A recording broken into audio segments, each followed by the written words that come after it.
The call came while I was still searching the road.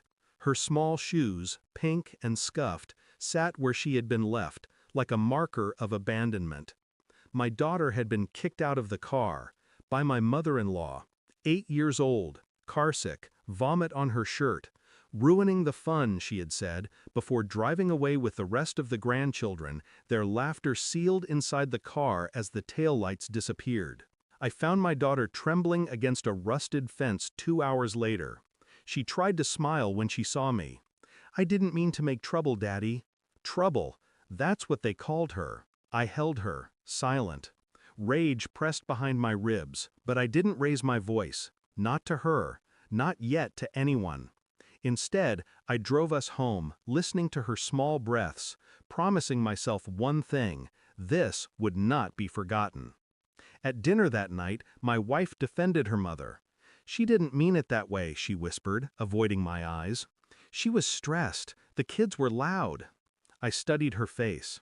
The hesitation in her voice wasn't just guilt, it was something else, a shield, a deflection. That's when the first crack appeared. Not in her words, in the silence between them. I remembered the strange late-night texts she had hidden under her phone screen, the long drives to her sister's house, the perfume I didn't recognize. And suddenly, the abandonment of my daughter didn't feel like an isolated cruelty. It felt like a symptom of something rotting underneath. I nodded, outwardly calm, and passed her the bread. But inside, suspicion was already crawling into shape. I began to watch. Quietly. I checked the mileage on her car when she slept, cross-referenced receipts with where she claimed to be. I lifted her phone from the nightstand and photographed every number, every late-night call. Her words became static, her excuses white noise. What mattered were the details she couldn't control. One night, when she kissed me goodnight, I caught the faint scent of cologne, not mine. Not her father's, not her brother's, a stranger's. And then the truth started to form. Not sharp, not sudden. A slow accumulation of shadows. Infidelity. Not just betrayal of me, betrayal of our daughter, of the family we built. I didn't confront her. I let her laugh. I let her tell her stories. I let her believe I was blind. Every smile I gave her was a mask. Every touch a calculation. I ordered a DNA kit. Quietly swabbed my daughter's cheek while she slept, her breath soft against my hand. I mailed it the next morning, steady as a surgeon. And then I waited. The envelope arrived 2 weeks later, thin, clinical, final. I sat in my car outside the office, engine running, and tore it open. Words stared back at me with surgical precision. Probability of paternity, 0%. Not mine. The air went still. No shouts, no curses, just a silence so sharp it cut through me.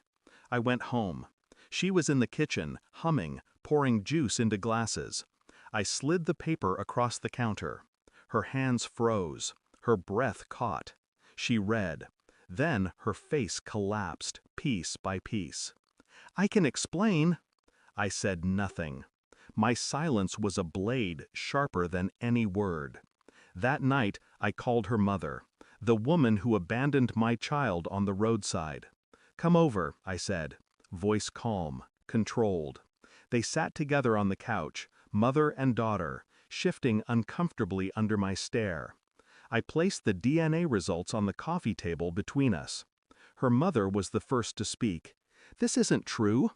"It is," I said, quiet, absolute. My wife began to sob.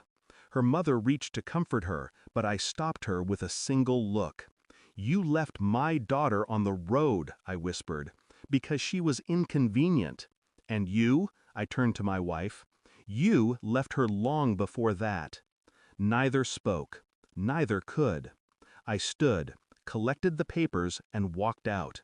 I didn't take anything with me. Not clothes, not photos, not the life we built.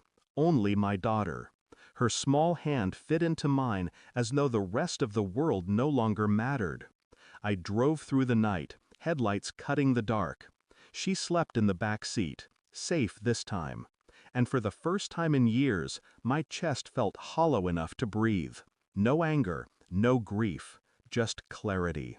Betrayal had stripped me clean. But in that ruin, I found something colder, sharper: freedom.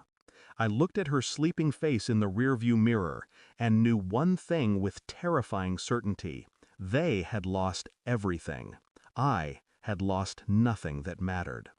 When I closed the door on that house, I didn't just leave them behind. I buried them there. Thanks for watching. Don't forget to like, share, and comment. Subscribe now to Cheating Stories Insight World for more amazing stories.